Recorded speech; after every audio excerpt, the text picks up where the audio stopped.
Hi, this is Daisy, and I'm hosting tonight's episode of Her Time.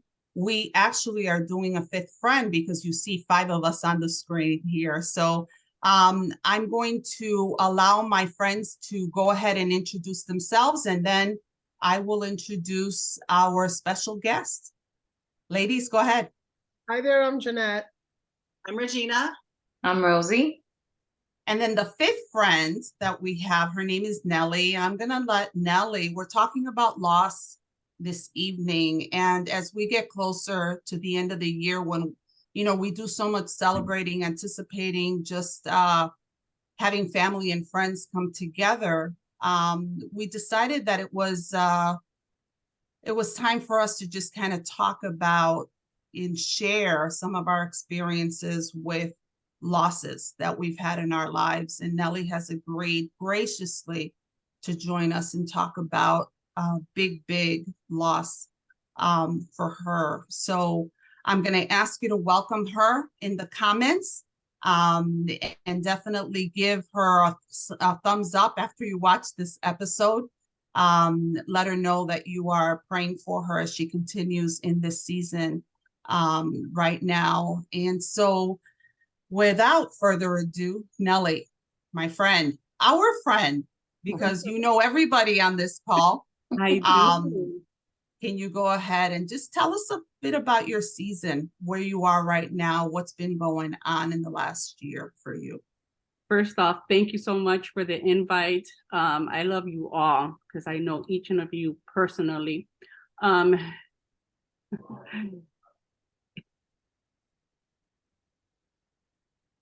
Okay.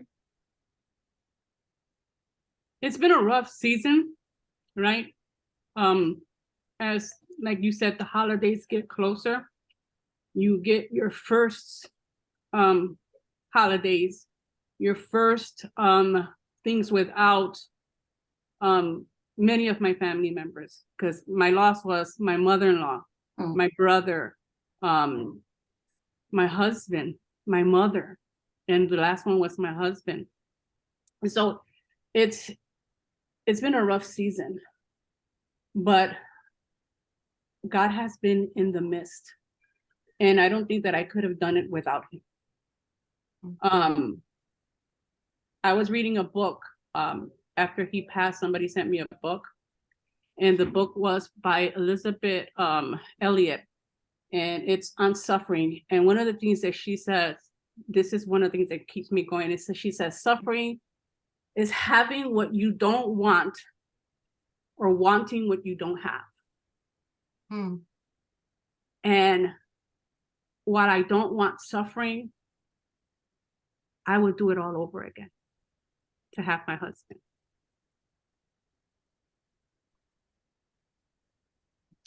That's deep is one, but it's also heart-wrenching, you know. And of course, if we could turn back time and bring back those people, who were such a big part of our lives, such an intricate part of our lives, we would do it without thinking. Yes. Can you share, Nellie, a little bit about, because I know we're coming into the holidays, right, specifically, and I want to make sure that we touch on this. Last year during this time, the news of the illness that Papa was challenged with or suffering with was already clear to all of you. How did you handle that? How did you face that? It was the hardest season.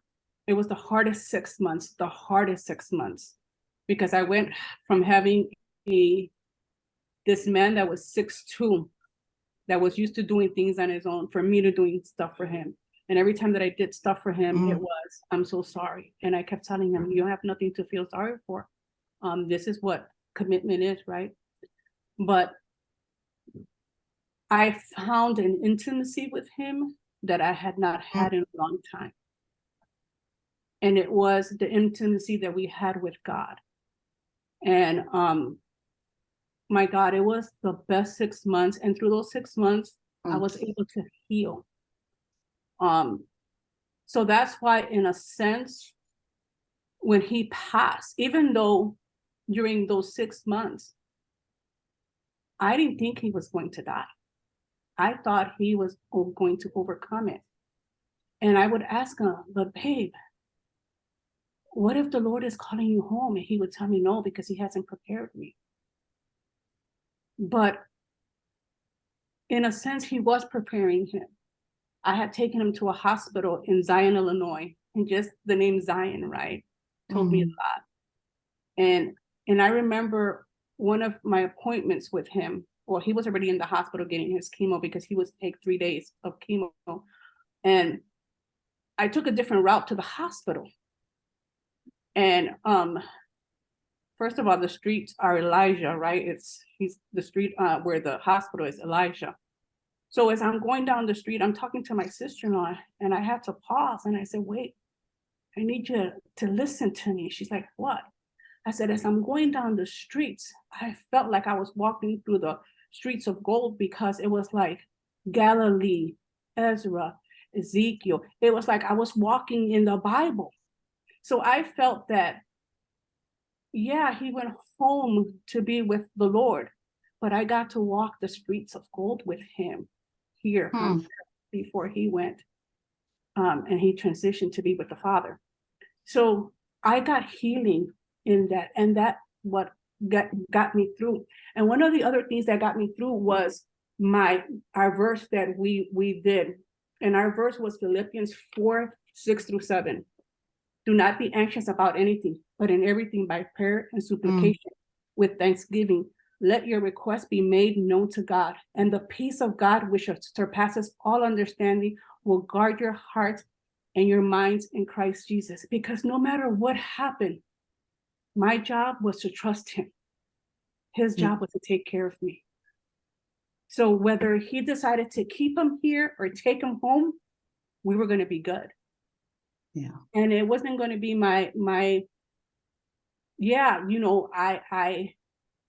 I was disappointed because I wanted him here, right? Because I got to have these 6 months that, man, I had not had in a long time, and I wanted more. But I was okay because he was with the Father and he wasn't suffering. So, yeah. Yeah. Well, Nellie, I have a question. Yes.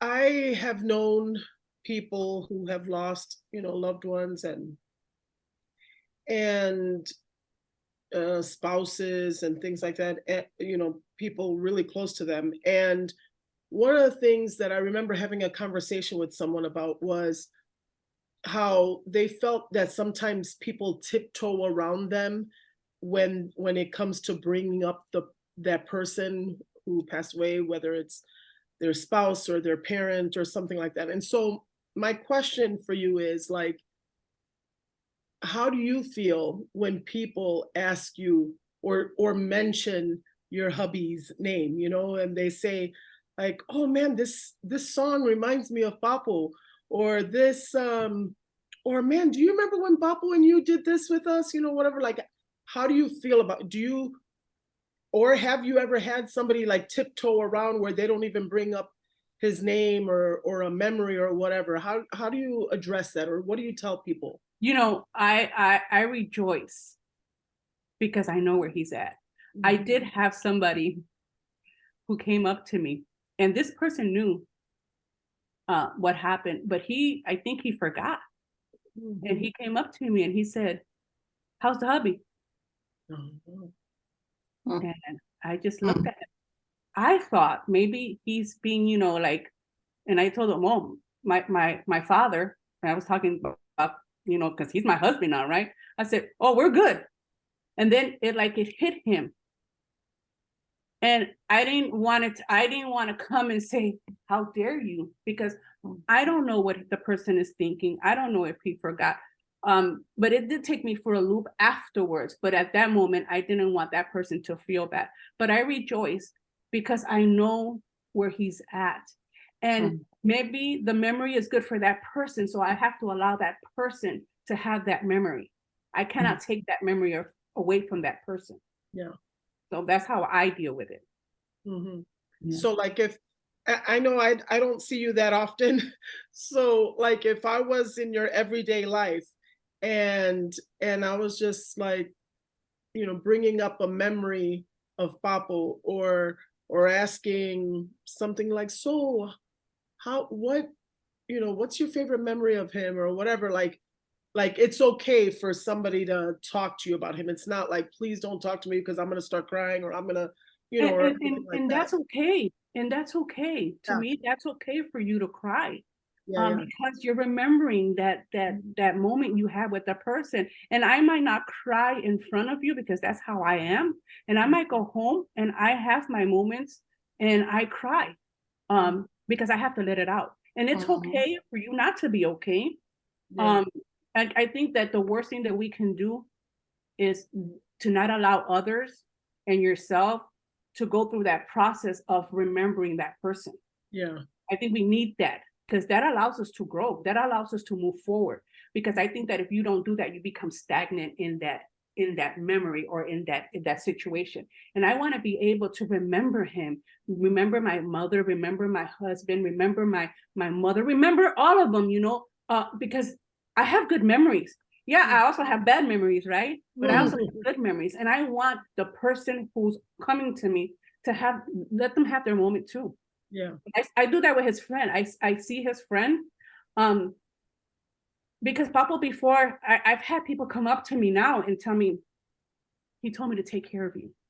I'm like, okay. And then I have a friend, his friend, it's his best friend, that, you know, Papo was into cars. So we're working on his Chevelle.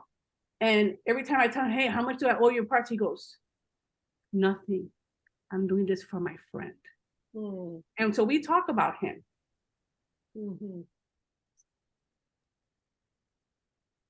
Thank you. You're welcome.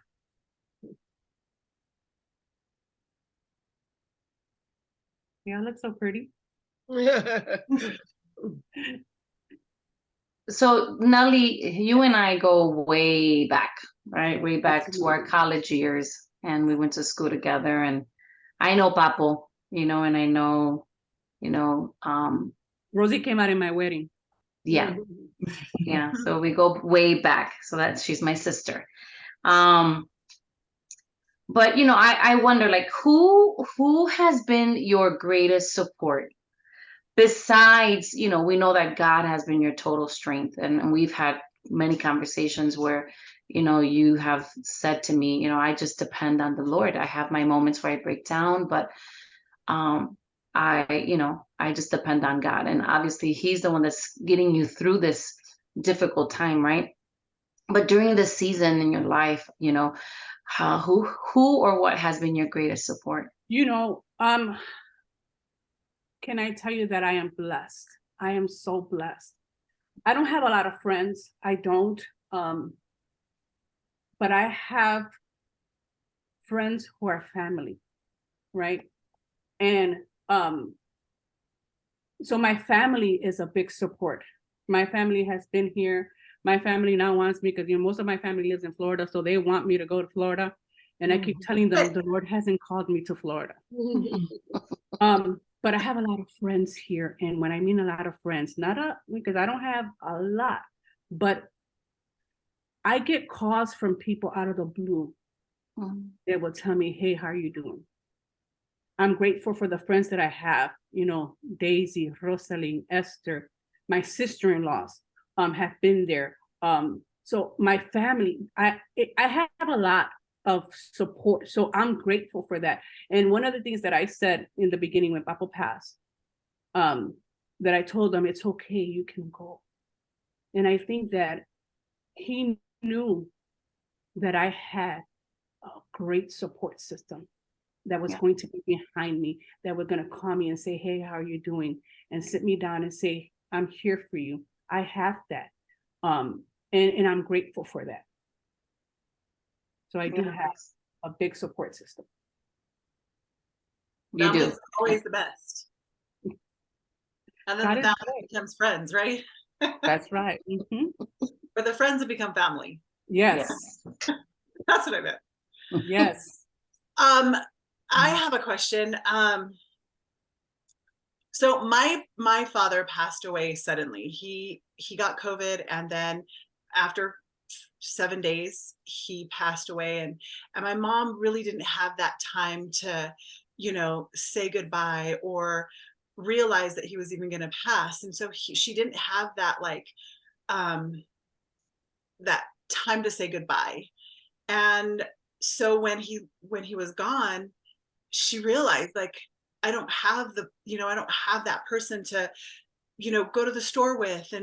And when I say I need butter, like, my dad would get his jacket on and he'd go to the store, and the one that filled up her gas tank, and the one that did all of these things for her, the one that they went Christmas shopping together, and then they would go, do everything together. And she didn't have that. And so her day-to-day has just changed so much. And I'm wondering, like, how is your day-to-day changed?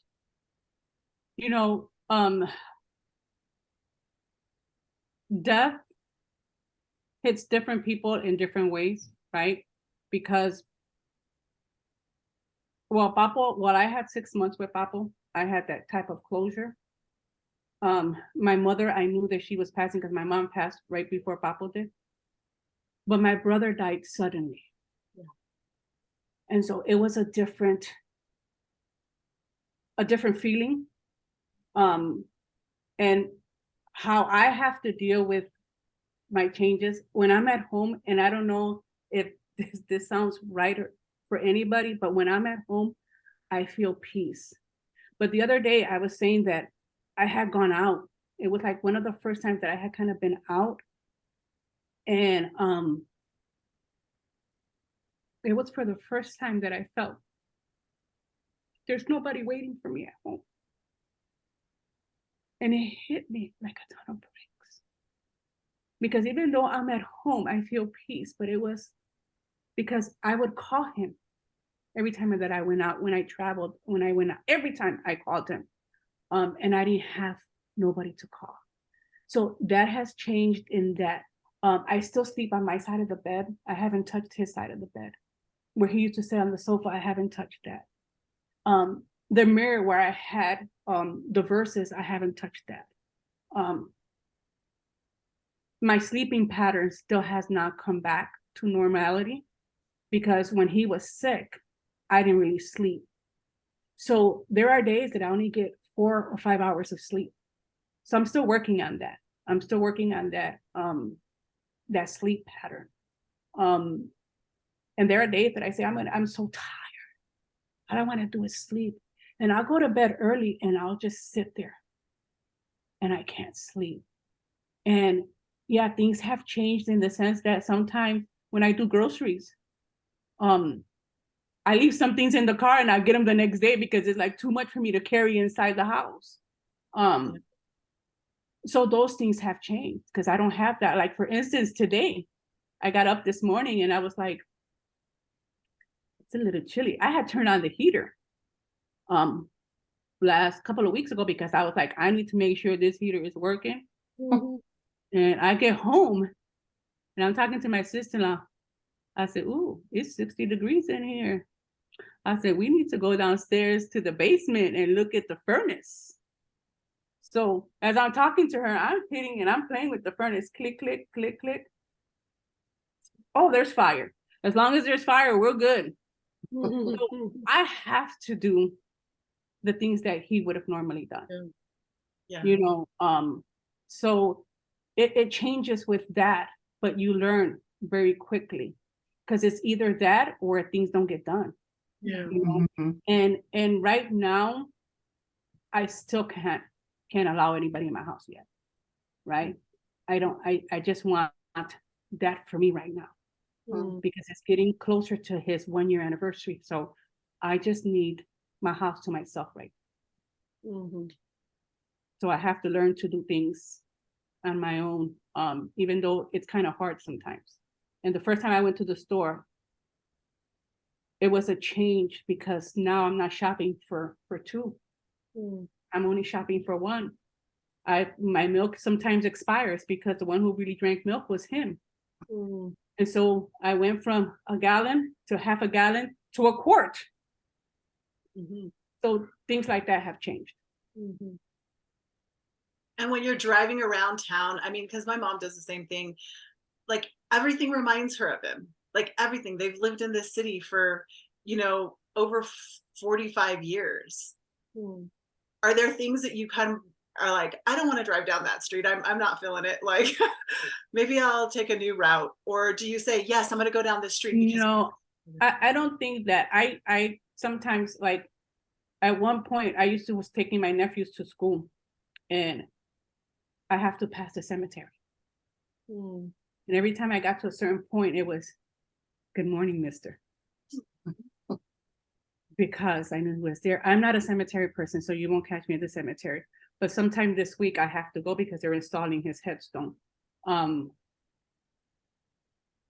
But I am not one of those who dwells on certain things. Because again, because I'm alone, I don't have a lot of family here. I mean, I sit in my house by myself and I talk to myself because there's nobody else to talk to, right? It's just me and Jesus. I can't allow my emotions to take over. So I have to be very careful on how I do things, because if I allow my emotions sometimes to get in, I might be in bed and not get up. And I choose not to do that.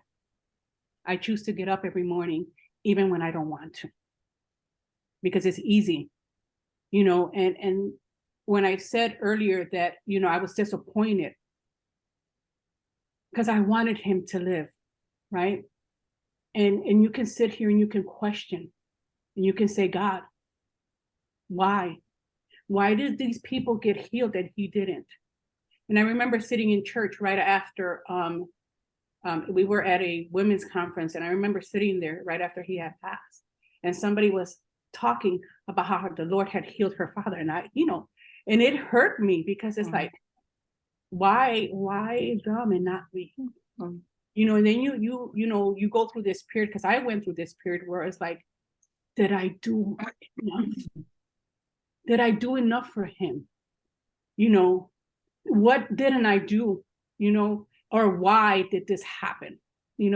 So I choose not to dwell in that, because if you do, you can go somewhere that God never intended for you to go.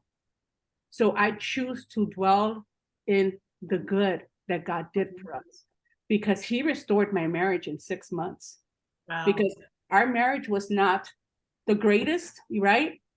But in 6 months, I had the husband that I had not had in a long time. And for that, I'm grateful. Was it painful? Absolutely. Because I never wanted him to go through what he went through. But it was so great. It was so good. Just to see him lift up his hands, and praise the Lord. And we had moments where we cracked up, because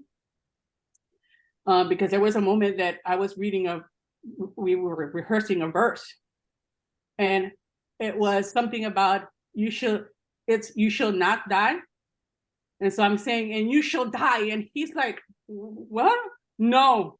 So we had those moments. And then I asked him, I said, hey, this dude died. And he goes, maybe you prayed for him. I'm like, wow, really? Really? So I had those moments that I had not had in a long time with him. Mm-hmm. So it was Nellie, let me ask you a question. You've been through quite a bit of loss. The last big loss was obviously Papo. Has your understanding of grief and loss changed because you've been for the last year and a half in it so deeply and intimately yourself? Has it changed at all?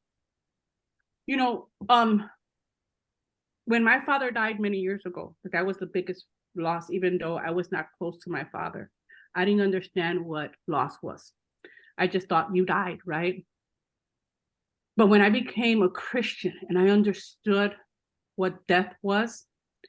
And, you know, because all this time as you're growing up, everybody's going to heaven. Everybody goes to heaven, right? Mhm. And so when I grieve now, I don't grieve for my family that has gone to heaven. I grieve for those who have lost people who don't know the Lord, because they don't know what the significance of that is. So that's where my heart goes, because there's a difference when you are in the Lord and when you're Of not course. serving the Lord. Yeah. And Yeah. so you get to see it differently. Yeah. So yeah, I hurt, and I always ask, how is it they go through this process without the Lord? Because to me, if you don't have the Lord, it's hard. Right. It's hard because it's with the Lord and it's hard. Right. Without him, it's Yeah. even harder. So Yeah. I'm grateful. I'm grateful. Yeah. I can't even imagine. I remember when my mom died and my brother fell on his knees because he didn't have the strength to stand. And he asked me, Daisy, how do you do it? How can you find strength? How can you be at peace? How do you do all of that? And I said, my only answer is that Jesus did that. I don't know, I said. I know it's Jesus. I don't know how. I'm grateful though.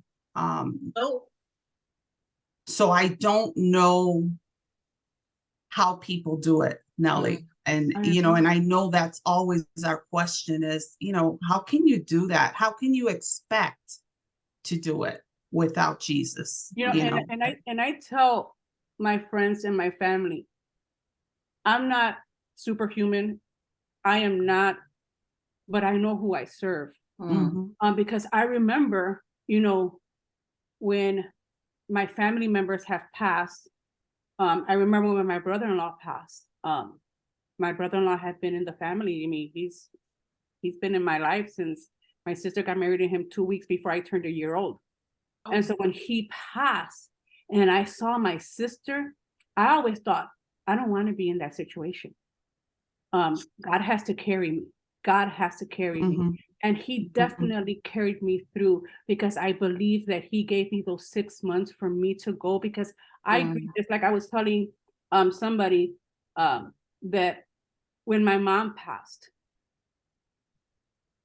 I just buried her body. I had grieved my mother years when she got sick from Alzheimer's, because that was the mother I knew. The mother I buried was not the mother I knew. So I had buried her, or I had mourned her when she got sick of Alzheimer's. So I just buried her body, but her, I had already mourned her. So it was a totally different, that's why I say that grief, it depends on who you're losing, because grief is very different every time you lose a different person. Yeah, it is. Okay, I know for me, this is my last question, but, again, I'm thinking it's the end of the year. I know, in my family, we've had a lot of loss at the end of the year. So the holidays are always really difficult, for us. And I'm wondering, Nellie, how are you facing the holidays? How are you facing the end of the year? How are you coming into the first anniversary without Papu? Yeah, I've had a lot of firsts, our 25th was this year. His 60th was this year. And ladies, I don't know if you knew or Regina and Jeanette, but Papo and his mother passed on the same day at the same time, 2 years apart. Oh, wow, no. So he's between Christmas and New Year's, right? Because he was on the 28th. And so I decided this year that I'm taking a trip, because right now I have to think about myself, right? It's no longer thinking about others, about let me help you with this, let me help you with this. No, it's about me. And Yeah. so I decided that I would go to Florida for Christmas, and Nice. I'm going to Puerto Rico for New Year's. All right. Mm, So I chose to do that. I didn't want to be actually here for his 1 year anniversary. okay. Okay. Good. I'm glad you made that decision for yourself. Yes. Yes. I'm glad you did. I'm glad you did. Well, we want to end with scripture, and the one that just keeps coming up is Matthew, right? Matthew 5:4, where Christ is teaching and he says, "Blessed are those who mourn, for they will be comforted." And I know that in my time of grieving, when I'm right in the midst of it, I don't want to hear that. Mm.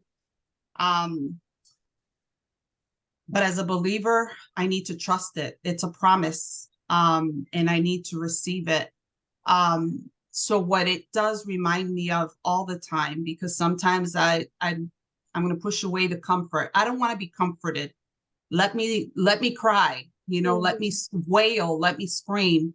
But what that verse does say to me, what Jesus does say is, I'm present. I'm here. You will be comforted, whether you want to or not. I'm still here. So I can't push him so hard that he's going to turn around and walk away, and that alone comforts me.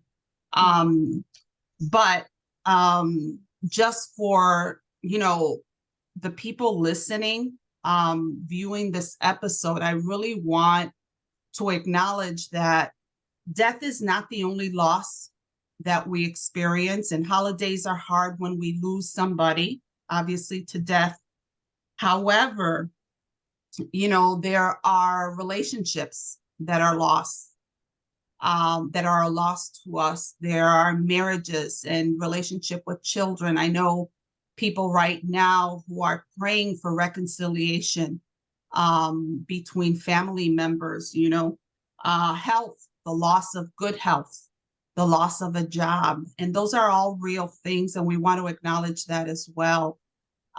So our prayer for you ladies, those of you viewing, is that you will find your comfort. You will recognize the promise of Jesus that comfort is yours, and that joy comes in the morning is the other verse that I want to tie to that one. So we've come to the end. I feel like, it's just been so quick.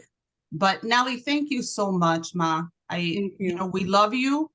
I thank you. I'm glad that you're caring for yourself in the midst of this time of the year, and the beginning of next year. Thank you for being so kind and generous with your story. I really do appreciate it. It's not easy to talk about, but your faith, your relationship with Jesus is inspiration for all of us. So thank you for that.